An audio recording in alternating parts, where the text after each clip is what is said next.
You thought I was gonna stop. You thought I had mentioned it in passing in a few videos and that was gonna be it. I'm not done. It is almost 1 a.m.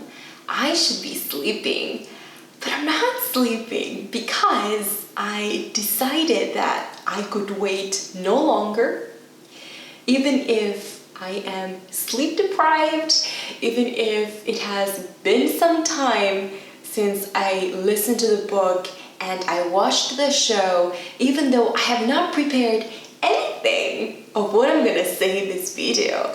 I don't care. I wanted to do it. I have no idea whatsoever what the result is going to be, but we are all gonna work with that. I'm gonna make it worth your while.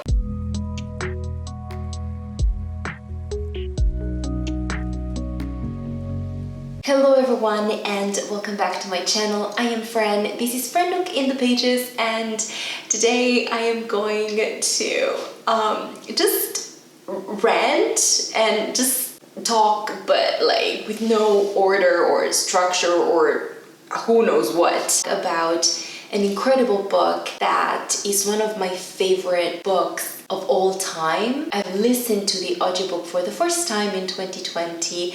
I listened to the audiobook again last month, and if that wasn't enough, last month also the TV show adaptation of this book came out on Netflix, and I watched it and I loved it, and I have to talk about it. I have to talk about it. I am no expert. I have no qualification whatsoever, if not being a lover and admirer of this incredible story. One of the most beautiful love stories of all time. And I feel the need to talk about it, to just share how much I loved all of it and convince everyone who's not read the book or who's not watched the TV show yet to do so. Both of those things. The book and TV show and story that I'm talking about is From Scratch by Tembi Locke. This wonderful, wonderful book, this wonderful memoir, this wonderful, powerful love story that keeps on giving and keeps on speaking to my soul, and that I just love with my whole heart. How are we gonna do this? I am going to tell you what the book is about, what the story is about, and then I will tell you what I thought of the TV show, what they kept, what they changed, some differences, some Easter eggs that were thrown in the show for the people who have read the book and that I have appreciated so much. That's just what's gonna happen. For the first part of this video, I will try to not go into any spoilers whatsoever, even though the main one is not really a spoiler. It's on the back of the book. It's like at the basis of this whole story, so it really cannot be avoided, but I will tell you when the spoilers are going to come. So in case you don't want to know anything at all, you can stop watching this video, but I have to tell you, I think you can stay. I am not going to go that much into details, also because you guys know that I have a terrible memory. What I want to tell you is that I read this book twice before watching the show, and me knowing the story, me having read it, me having come to love each and every single chapter and word of this book did not in any way ruin or spoil the watching experience. The story is the same despite a few differences here and there, but the experience of watching it on the screen, of seeing it unfold with my own eyes, with your own eyes, it's completely different. So for me, I think you can stay for the whole thing, but you do whatever you think is best for you. This is a memoir, it's a true story. It's the life of this actress, Tembi Locke. She is African American, she's from Texas, and during her university years, she went to Florence in Italy for an exchange to study art. And there she met an Italian boy from a rural town in Sicily that had moved to Florence in order to be a cook, a chef. Io sono Lino. Mi chiamo Amy. And even though it was crazy, even though they came from completely different worlds and realities, you can love many people in this life. But the trick is to find someone who you can love and live with in peace. I don't think you're going to find that halfway around the world with men who are nothing like you. Even though she was not going to stay in Italy for long, even though odds seemed to be against them, they fell in love. And it was one of those life-changing encounters that you just know you cannot let it go. You just know that you have to hold on to it. You cannot resist it. You have to just give in and find the way to make it work. And they did. Lino, what happened? This is not my home. The city has no center. In a city where there is no center, I'm your center. And unfortunately, and this happens in the first chapter of the book, in the first very few lines, you already know what's gonna happen, so this is not a spoiler. Unfortunately, their love story, after more than 20 years of being together, their love story came to an abrupt early end because her husband, Saro, was diagnosed with cancer, with a very resistant kind of cancer that took him away. And that was hard to read, it was hard to listen to, and it was excruciating to watch on the screen. It was so intense. I cried buckets. Yes, so the book and the TV show are about their love story, how they met, their lives together, his death, and what happened after. When Tembilok finds herself being the only parent to their daughter, and she tries to do the best that she can despite this hole that she has inside her. She tries to reconnect with his family in Sicily. She tries to make sure that they stay a family, that her daughter has her family all around her, loving her. This is the story. This is what you get in the book, and this is what you get in the TV show, even though in slightly different ways. Before we go into that, before it gets a little bit more spoilery, even though I don't really think that those might be spoilers, but let's answer the most important question. Is the TV show worth it? Was it well done?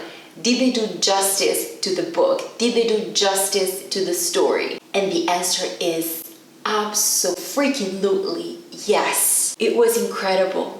It was the attention that was paid to the details. The fact that the titles of the episodes are titles of the book chapters. The fact that each intro of each episode had different elements in it that were giving us a little bit of foreshadowing of what was gonna happen in the episode. Would I be able to rewatch the TV show? Honestly, I don't know. It was so much. It touched me that much. Like, it made me so sad, it was so intense that I don't know. I know that there are parts that I'm not sure I can go through again. But was it worth it to suffer to watch the whole thing, even though I knew it was gonna make me cry, even though I knew it was gonna tear me apart to shreds? Yes, it was absolutely worth it, 100%. Yes. And now let's go into a few details, not many, because as I said, I don't remember too much of the details, but a few things. What did they change? First of all, the names, but I can understand that because these are the real names of real people, so they had to change the names for the TV show. Tembi became Amy, Saro, the husband, became Lino, and also the daughter's name was Zoella, and in the TV show it's Italia. But at the very beginning of the first episode, when she's in Florence and I think she's getting into the car of a girl that was gonna take her to the place where she was gonna stay while in Florence, there's a voice in the background that is saying something like, "Come here, Zoella." It's something that you're not seeing, but it's like a mother calling her daughter. And I just thought that it was so nice that they put that tiny little Easter egg that people who knew the story, who read the book, would notice right away. And another Easter egg that I noticed, I think the only other one that I noticed in the whole show, there's this guy that they meet when they are living in the United States after they got married. Lino's parents go to visit them and they're all together in the same house. And this guy comes over and he's talking in Italian with the dad. And this friend says that he's from this little rural town in Sicily called Aliminosa. That's the town where Saro was from. In the TV show, they used another town. I don't remember which one it was. But again, I liked that they put this Easter egg that they gave homage in a way to the town where the husband was actually from, Saro's hometown. It was there and I thought it was really lovely and I really liked it. Let's see, other differences. In the very first episode, when Amy meets Lino for the first time, she was already kind of in another relationship with this other Italian guy that her parents meet when they come to visit her in Florence. And that's not true. Nice to meet you. Yes. Hey, I just met you, man. It didn't really happen. She had some Italian flings, of course, while she was in Florence, and that is totally okay, but she wasn't in a more serious relationship with someone else when she met Saro. In the book, the thing that kept them apart for some time was mostly her being afraid and not wanting to commit to someone when she knew that she was gonna leave, when she didn't believe that their love story could be that great. We can be something great. Fairy tale love. Those kind of stories aren't for girls like us. What if this ain't a story, Amy? But he was as insistent as he was in the TV show in a very charming, polite, respectful way. Allow me to cook for you at my restaurant. And in the end, she caved and she just went for it and she found the love of her life. So that was one difference. Another difference is the fact that in the TV show, she wants to pursue a career in the arts, while of course in reality that's not true. She's an actress, so she wanted to pursue acting. She did go to Florence for an art course, but that was like her minor. Her career was in acting, which means that the whole plot line where she was doing the volunteering work at the arts center and then she starts working there full time, that whole thing is not in the book. It's not what actually happened. But these changes are totally fine. I mean, they were totally okay for me. I didn't think they changed significant parts and elements of the story. They didn't change the essence of the story, and they made the TV show flow perhaps better than otherwise it would have been. So I was really totally okay with all that. Another difference was the fact that when they went to Sicily to meet the parents after the wedding, because Saro's family, Lino's family, did not come to their wedding when they got married in Florence because they did not accept the wedding because he was marrying a foreigner, he was marrying a black girl, and so on and so forth. My dad is very disappointed with every choice I've ever made. Leaving home, leaving school. Having a black girlfriend? Yes, American, black, not Catholic. Big one. It is true that Saro's family could not go to the hotel to meet them because the father, the head of the family, had said, no, I do not allow it. However, the father did go. In the TV show, at the very end, it's just the mother and the sister going to meet them at the hotel, whereas in the book, also the father goes the very last day before they have to leave to go back to the United States. Basically, the mother, who really wanted to go see her son because they hadn't seen each other and they hadn't spoken to each other in so long because of the father. The mother orchestrated this thing where the relatives that were not strictly related to him would start going to visit them at the hotel where they were staying at Cefalù. And then it was the uncles, and then it was the cousins, going closer and closer to the actual center of the family. And in this way, the father had to go. Otherwise, he would have brought shame on himself. He would have brought shame on his family because all the other relatives went to see him. Your son has come all the way to meet you. Everyone else is going to meet him, and you won't go see your own son. So they turned the situation upside down in a way that the father in order to protect his honor and his reputation, and in order to be deserving of respect, had to go and meet the son. I loved the scene where in the TV show, and this is not in the book, the father goes to Cefalo while they're there at the hotel to sell tomatoes, and the father sees the son far away, and the son sees the father, and their eyes meet, but the father just turns away and leave. Oh gosh, that scene was so powerful. The whole dynamic of their relationship, how broken it is at the beginning and how it changes and evolves very, very slowly throughout time, throughout their lives. It was so well captured, it was so well done. I am not justifying it in any way. The father was a piece of work, but they were able to capture the complexity of it. They were able to capture the mentality of that culture, of Sicilian culture. They just did it justice. They did such a great job with the whole TV show. And I was so happy with the result. It was perfect. And one last thing I have to say, I like that they were able to incorporate some words that they said in the TV show, some lines. For instance, where Saro/Lino says to Tammy/Amy that he thinks they could be great if they just gave it a shot, if they just gave it a chance. This was back in Florence when they first meet. They could be great. And then farther down the line, it's Amy/Tembi who says to Saro/Lino that Italians love a good love story and their love story is for the ages.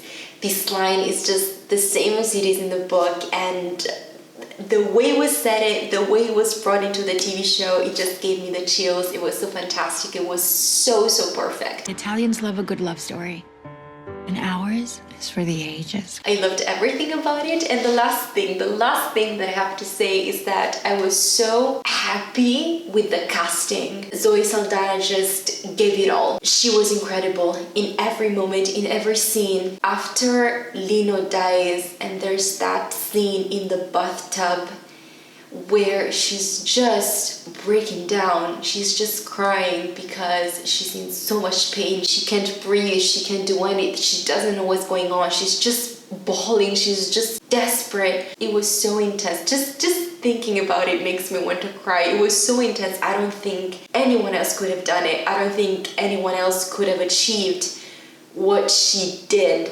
in that scene and in the whole TV show. I don't think that would have been possible. She was so good. And I loved the actor who played Lino/Saro. He was good, he was great, he was perfect. And the moments when they were speaking Sicilian, when they switched from English to Sicilian, they were so precious. They were so precious. Everything was perfect.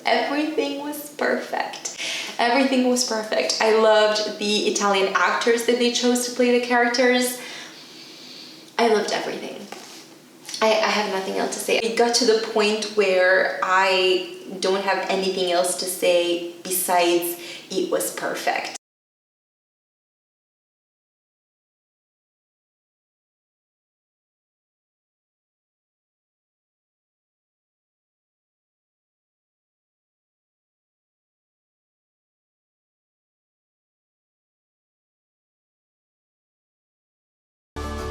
Those people out there are my crazy family. And the people in Sicily are your crazy family. But this, right now, going forward, this is our family. Please read the book. Please listen to the audiobook if you can. Please watch the TV show, even though it's going to break you, even though it's going to make you cry. It might be one of the best love stories that you get to witness. So please do yourself a favor and watch the TV show. It's worth it. In Italy, we have a saying, love rules without rules. I had to film this mess. I had to film this rant that had no beginning, no end, but it was just there. I hope you enjoyed it, because I'm exhausted and I would like to think that I'm exhausted for a good reason. And I will see you soon with another video. Thank you so much for watching. Please read the book, please watch the show, and if you have already, please, please, please write in the comments so we can talk about it, okay? Because who I'm kidding, I'm not done talking about this. I'm not done. I'm just not. Thank you so much for watching. I will see you soon with another video. Until then, have a good one, take care, and keep reading. Warm hugs. Bye. You don't have to have a lot of stuff to make something beautiful and to live an artful and beautiful life. And you can do it from scratch.